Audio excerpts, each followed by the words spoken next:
Первый большой юбилей, 50 лет со дня образования, советская Татария встретила выдающимися успехами. Об этом красноречиво говорили две новые награды на знамени ТАССР. Рядом с орденом Ленина сияли ордена Октябрьской революции и Дружбы народов. Уже трижды орденоносная республика вступила в эпоху развитого социализма. В юбилейный 1970 год по многим экономическим показателям советская Татария являлась передовым регионом Советского Союза и продолжала это движение вперед.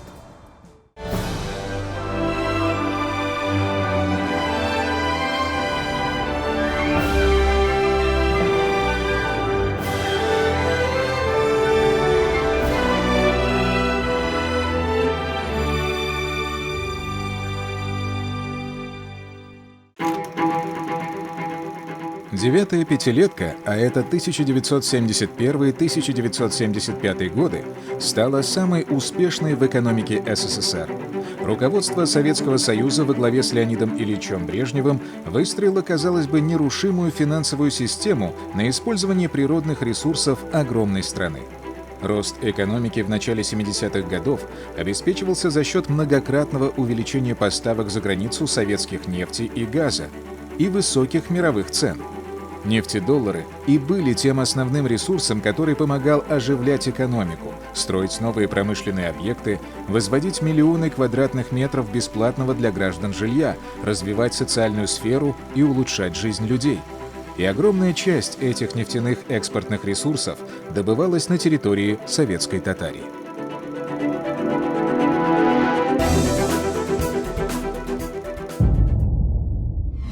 Нефтяная Татария становилась лабораторией передового опыта.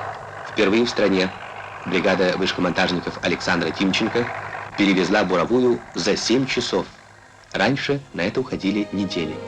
А спустя несколько лет бригада Ильяса Таримова выполнила эту работу за 1 час. Это было мировое достижение. К концу 1960-х годов нефтяная отрасль в ТАССР достигла пика производства. В этот период доля республики в общесоюзной добыче черного золота составляла 25-30%. В 1970 году Татария добилась рекордного объема добычи нефти в 100 миллионов тонн в год. Это достижение держалось до середины 70-х годов. К 1971 году из недр ТАССР был извлечен 1 миллиард тонн. И это всего за 2,5 десятилетия развития татарской нефтянки. Для сравнения, первый миллиард черного золота в России добывали 90 лет. Татарстан терпел убытки от нефти, от нефтяной промышленности. Стакан нефти стоил меньше, чем стакан минеральной воды. В это время, конечно, появились новые города и рабочие поселки в нефтяной зоне.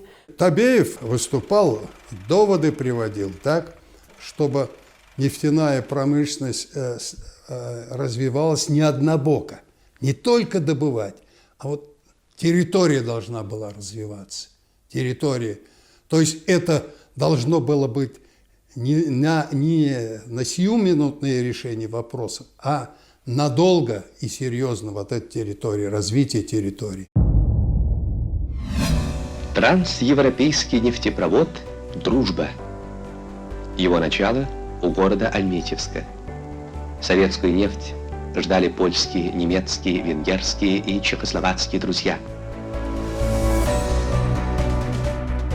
То, что в брежневский период экономика СССР во многом наполнялась нефтедолларом, добытым на территории Татарской АССР, позже подтверждали многие руководящие работники страны. Как вспоминают очевидцы, долгое время возглавлявший Госплан СССР Николай Байбаков сказал на одном из юбилейных собраний Татнефти: «Я сегодня пенсионер, и поэтому не боюсь открыть вам одну тайну. В течение 35 лет экономика Советского Союза держалась на татарской нефти». Но в 60-е и 70-е годы в ТАССР мощно развивались и другие отрасли, прежде всего военно-промышленный комплекс. Это был ответ СССР Западу в развернувшейся холодной войне.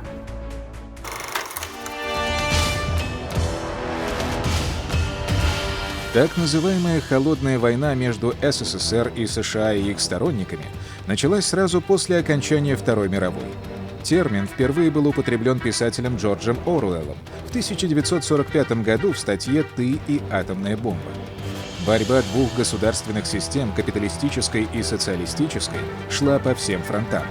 США и западные страны опасались усиления роли СССР. Две системы боролись за ресурсы и рынки сбыта, хотели закрепить сферы влияния. Военное, политическое, идеологическое и экономическое противостояние длилось несколько десятилетий. И хотя в 70-е годы было предпринято несколько попыток для разрядки международной напряженности, гонка вооружений продолжалась. Именно поэтому в условиях холодной войны в экономике приоритетным было развитие военно-промышленного комплекса, или ВПК. Еще со времен Великой Отечественной ТАССР была одним из важнейших регионов ВПК. Уже тогда в Татарии на базе собственных и эвакуированных предприятий сформировался мощный производственный центр. В 60-е и 70-е годы ВПК развернулся с новой силой. В основном развивались и строились заводы, которые относились к тяжелой промышленности. Здесь в первую очередь это на авиационном заводе, радиоприбор, электроприбор, теплоконтроль. Их много, можно перечислять, десятки. Здесь происходили самые совершенствования, реформирования на основе производства, на основе внедрения станков с числовым программным управлением, автоматизированных систем управления. В Казани располагались мощные предприятия авиационной отрасли. Объединение имени Горбунова, известное жителям как 22-й завод, уже вскоре после войны освоило выпуск стратегических бомбардировщиков Ту-4, способных нести ядерное оружие.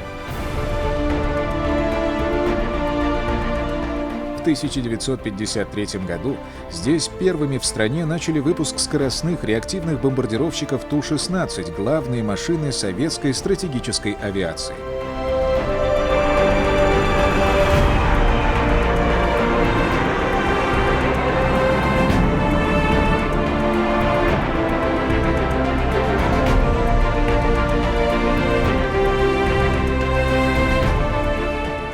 Все небесное пространство СССР завоевано казанскими авиастроителями. Сверхзвуковые бомбардировщики Ту-22М, стратегический ракетоносец Ту-160, самый крупный и мощный в мире. Его называли по-разному. Американцы окрестили самолет Black Jet, наши прозвали «Белым лебедем». Здесь же производили и первый в мире турбореактивный пассажирский самолет Ту-104.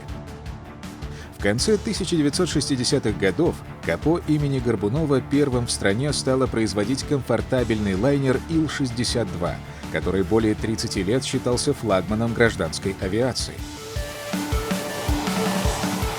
Вертолетный завод с середины 60-х годов изготавливал самую распространенную в мире винтокрылую машину Ми-8, а вертолет Ми-14 использовали в военно-морских частях.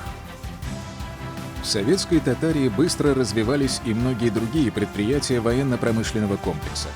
Казанский моторостроительный завод выпускал двигатели для самолетов и ракет. Зеленодольский судостроительный завод — корабли противолодочной обороны, десантные штурмовые катера, плавательные средства для танков. Динамично работали заводы радиоприбор, электроприбор, точмаш, вакуумного машиностроения. Казанский компрессорный завод стал головным предприятием по производству компрессоров для нефтяной промышленности, металлургии, химической отрасли. Как считают экономисты, темпы роста валовой продукции крупной промышленности Татарской АССР намного превышали средние показатели по СССР. Например, в 1968 году продукция всей промышленности Советского Союза превзошла дореволюционный уровень в 79 раз, а производство крупной промышленности ТАССР увеличилось в 314 раз.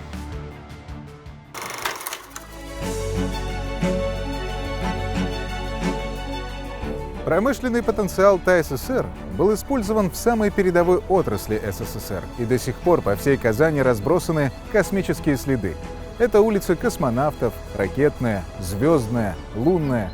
Есть улицы, названные в честь космонавтов Гагарина и Комарова, теоретика полетов Циолковского, академика Королева, академика Глушко. Кстати, знаменитые конструкторы Глушко и Королев были друзьями и вместе работали в Казани в конструкторском бюро полутюремной сталинской шарашки во время Отечественной войны. И такое большое количество космических названий не случайно. Казанские предприятия имели самое прямое отношение к освоению звездного пространства. Завод ЭВМ с 1960-х годов производил вычислительные системы для космических программ и военно-промышленного комплекса. Электроприбор выпускал специальные измерительные приборы для систем автоматической стыковки советских звездолетов. На заводе штепсельных разъемов, который позже стал называться «Эликон», производили различную аппаратуру для ракетно-космической техники. В частности, и для первого в мире пилотируемого корабля «Восток» с Юрием Гагариным на борту. А в 1965 году этот завод выполнил особое правительственное задание по выпуску комплексной аппаратуры для намечавшегося полета на Луну, который, впрочем, так и не был выполнен.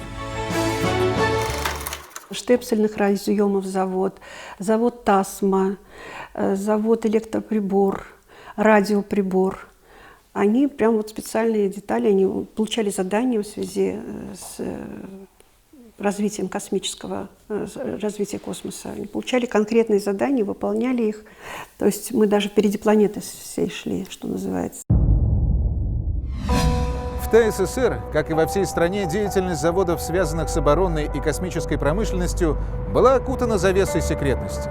О них не писали газеты, не говорили по телевидению и радио. Вообще, Казань многие годы была закрытым городом, в который не разрешали приезжать иностранцам. Поэтому о достижениях республики в военно-промышленном комплексе было известно очень мало. Ситуация изменилась лишь в конце 60-х, начале 70-х годов. Современная промышленность уже не могла развиваться изолированно. И, например, на строительстве завода «Автогиганта» в Набережных Челнах уже работали сотни иностранных специалистов. Жизнь стала иной, преображенной трудом советских людей. Стремительно набирало силу социалистическое народное хозяйство. В Западной Сибири началось сооружение крупнейшей топливно-энергетической базы страны. Планировалось строительство гигантской железнодорожной магистрали от Байкала до Амура.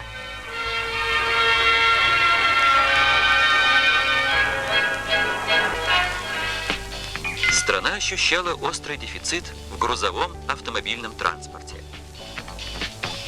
Это казалось несовместимым, невозможным. Надо было в кратчайшие сроки дать стране сотни тысяч машин, сочетающих несочетаемое. Растущая экономическая мощь советского государства требовала значительного увеличения грузоперевозок. СССР остро нуждался в большегрузных автомобилях с экономичными дизельными двигателями. Уже имеющиеся заводы с этой задачей не справлялись, и новый автогигант был жизненно необходим. Специалисты изучили 70 вариантов его размещения, но звездный час настал именно для промышленности Татарии. Директивами 24-го съезда партии определено создать комплекс заводов по производству грузовых автомобилей в Татарской АССР и смежных предприятий в прилегающих районах. Это означало комплекс, сооружение которого уже началось, одна из важнейших строек будущих пятилеток. Приехал сюда Алексей Николаевич Косыгин. Когда полетал над республикой, это место посмотрел и сказал, это очень удобное место, расположение, ресурсы. Вот много факторов объективных, субъективных сложилось к тому, что в этой точке было принято строительство КАМАЗа. И получилась грандиозная стройка, та стройка, которая по масштабам в Советском Союзе до и после не было. Из хроники КАМАЗа. 19 июня 1969 года. 14 августа 1969 года.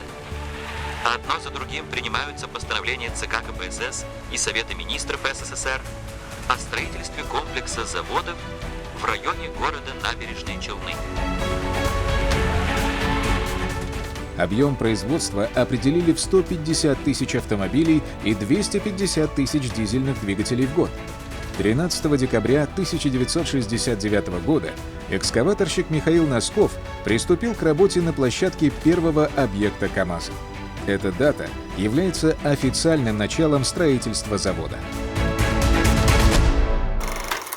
1000 людей, 1000 принимали в день. Там комсомол занимался всеми вопросами, и благоустройством, и размещением, и общественный порядок, и строительством объектов соцкультбыт. Все были комсомольско-молодежной стройкой была. 23 года средний возраст строителей КАМАЗа. На стройке века в Набережных Челнах трудилось более 100 тысяч человек. Заказы КАМАЗа на стройматериалы и оборудование выполняли свыше 2000 предприятий СССР. Будущий автозавод обеспечивался самым современным технологическим оборудованием. В его оснащении приняли участие свыше 700 иностранных фирм. Благодаря беспрецедентному финансированию работы велись невероятно высокими темпами. Осенью 1970 года уложили первые кубометры бетона в фундамент ремонтно-инструментального завода, а уже в 1973 году возвели корпуса практически всех объектов первой очереди КАМАЗа.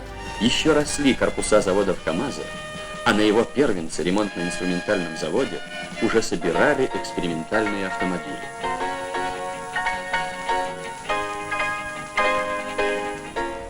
— 16 февраля 1976 года с главного сборочного конвейера сошел челнинский первенец — бортовой 8-тонный КАМАЗ-5320.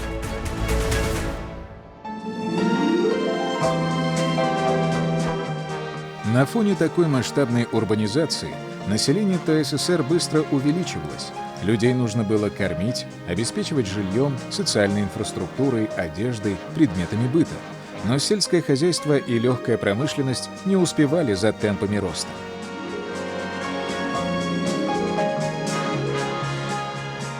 Но уже в 70-е годы начинается снижение темпа в развитии сельского хозяйства. Во-первых, сельское хозяйство республики испытывало большие трудности из-за того, что большие, крупные, огромные земельные массивы уходили из сельскохозяйственного оборота в связи с развитием вот как раз новых промышленных регионов, причем там, где находились наиболее плодородные земли. В связи со строительством Нижнекамской ГЭС очень много земель ушло под воду. И требовались действительно очень мощные вложения, вливания в сельское хозяйство для того, чтобы оно интенсифицировалось.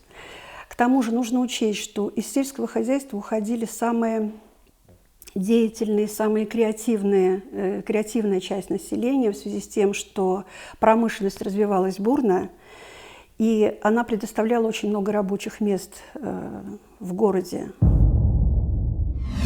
За 9-ю пятилетку объем производства сельскохозяйственной продукции в советской Татарии увеличился лишь на 9%. Сборы зерновых даже уменьшились с 3,4 миллиона тонн до 3,1 миллиона тонн в среднем в год. Эту неблагоприятную тенденцию не удалось преодолеть и в следующей, 10-й пятилетке. На фоне грандиозных преобразований в тяжелой промышленности намного скромнее развивалась легкая и пищевая отрасли. Это была общая тенденция экономического курса СССР. Предприятия, выпускавшие товары народного потребления, финансировались по остаточному принципу. На многих из них оборудование не менялось десятилетиями, а обветшавшие здания давно требовали ремонта. В положении пасынков экономики пребывало и множество предприятий легкой и пищевой промышленности ТССР. Здесь был самый высокий уровень ручного труда. К примеру, в мясной и хлебопекарной отрасли он составлял более 60%, а на макаронной и табачной фабриках вручную выполнялось 100% погрузочно-разгрузочных работ.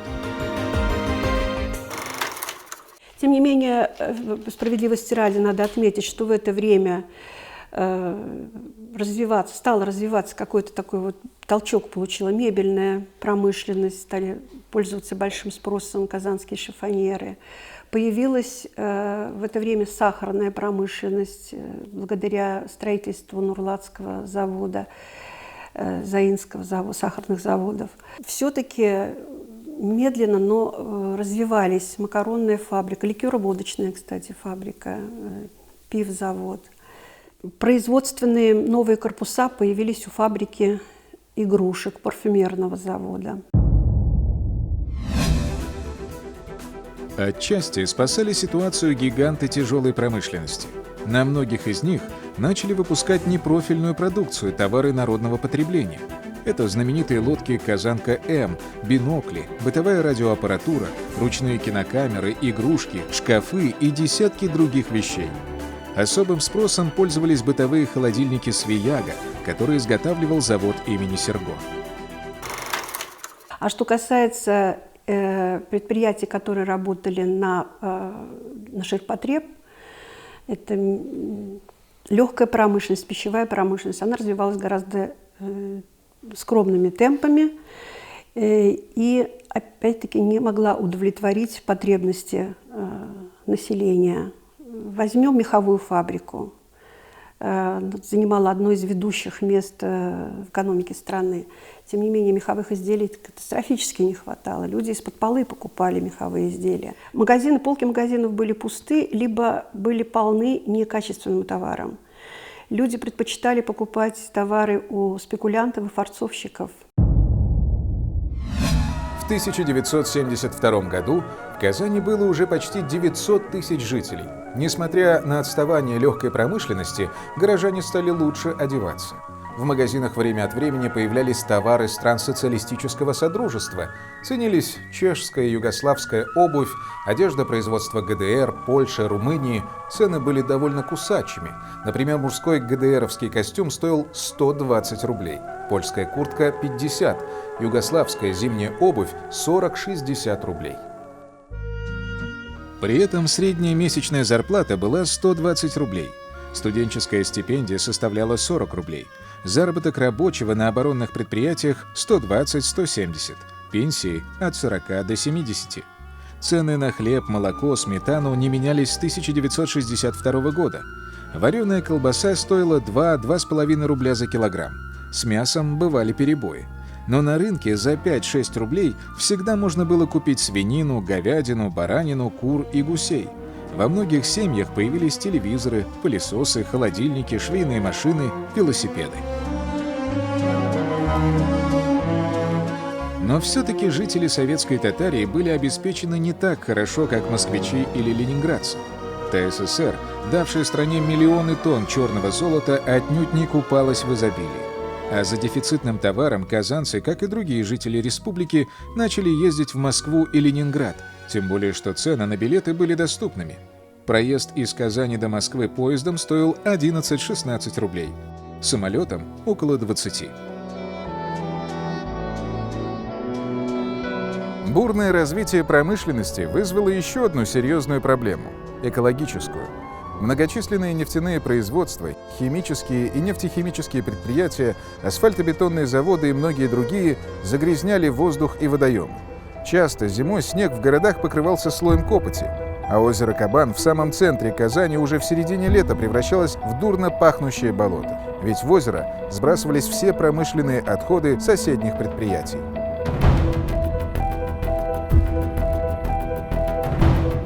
Особую тревогу вызывало состояние водоемов в нефтяных районах, особенно реки Степной Зай, недалеко от Альметьевска.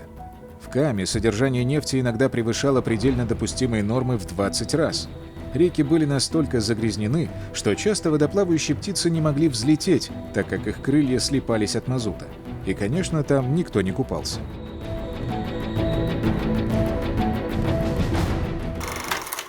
Развитие, вот это безудержное развитие нефтяной промышленности оборачивалось огромными экологическими проблемами, когда вымерло ряд населенных пунктов из-за того, что у них была обессолена вода, испорчена вода в колодцах. Государство требовало нефть любой ценой, а за развитие социальной инфраструктуры никто не спрашивал. Поэтому экологические проблемы в 60-е, в 70-е годы решались очень слабо или не решались совсем. Эти проблемы были впервые подняты на серьезный уровень решения только в 80-е годы, а еще более в 90-е годы. Несмотря на нарастающие проблемы, в 70-х годах в Советском Союзе все еще сохранялась стабильность во всех сферах жизни. Не было серьезных политических и экономических потрясений. Росло благосостояние граждан. СССР стал мировой державой, с которой считались и которую боялись. строилось огромное количество промышленных предприятий. Советский Союз начал активно осваивать космос и выбился в лидеры в этой сфере. Страна достигла значительных успехов в спорте и культуре. Прочность советской экономики обеспечивал нефтяной бум, высокие цены на черное золото, в том числе добытое в недрах советской Татарии. Но у этой блестящей нефтяной медали была и обратная сторона. В политике и экономике нарастали негативные тенденции, процветала коррупция, а инакомыслие преследовалось по закону. Явление, которое позже назвали брежневским застоем, как ржавчина, постепенно разъедало все сферы жизни. Но это уже новые вехи истории.